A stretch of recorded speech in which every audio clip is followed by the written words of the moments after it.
company secretary role. Ah, That has been removed from the Companies Act before she arrived in New Zealand.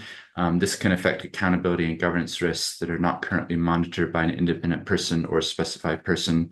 Many countries still have company secretaries in charge of minutes, board meetings, AGMs, risk governance, but small companies don't have this.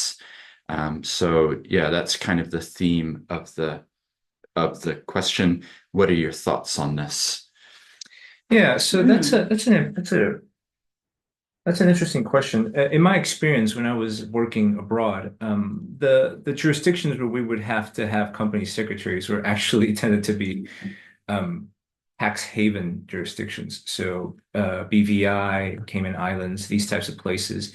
And to be honest with you, and this is not my own particular view, but a lot of our clients saw those as basically uh, a rental taxation on the cost of operating in that jurisdiction. Mm, So they saw those types of regulations as much more employment provision regulations for that particular jurisdiction and to continue to have a robust legal system. However, having said that, I do see the uh, the appeal and the protective mechanisms that a company secretary can offer Hmm. mm, to a company. It's great to know that there is one person or at least one function that is responsible for very many important governance type of considerations. Yeah.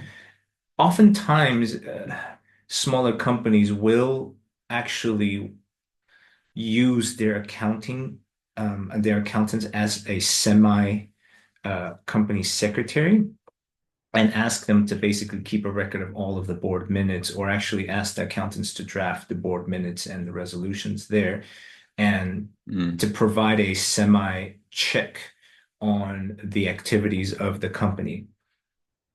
My own personal view on this is that it's a balancing act because the cost of having a company secretary might be too prohibitive so that it would basically disincentivize or limit the number of limited liability companies that are created because of the cost of a company secretary.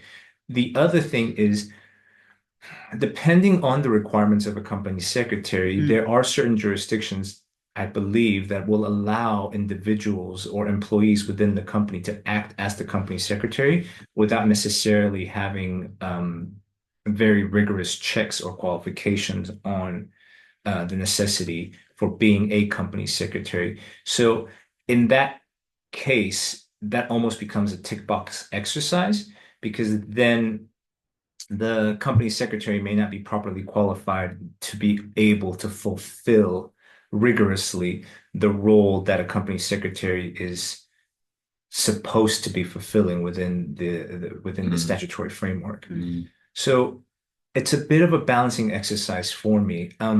I know within New Zealand we don't have this necessity for a company secretary, but that doesn't necessarily mean that there isn't a secretary function mm, within the board, and Yeah. that doesn't necessarily have to be a director. So for companies that are more attuned to the necessity of good governance, they will appoint somebody to be the Mm. secretary at board meetings. And the secretary then takes on the role of not only attending and recording the decisions that are made within a board meeting, but also ensuring that all of this is noted down and Yeah. mm, I've seen it work really well in a large publicly listed company in Australia, and it was heavy on the obligations to report to the ASX and ASIC. So yeah. the company secretary's job was really critical in that case, as well as being incredibly helpful to the board as well in just, as you were Mm. talking about, making sure that the record keeping was correct and procedures were followed. So, And I wonder as well if there's a scale thing here in terms of there's more than 700,000 companies in New Zealand. People often forget the scale. yeah. But the point is the vast majority of them are not Fonterra or Spark or very large entities. The vast majority of them is one person who's the director and the shareholder. Like so the point is, it might not apply in that context where it's just basically a sole trader operating under a limited liability company. Whereas I think for Fiona's point, if you're a bigger company, it actually is helpful to have a role like that.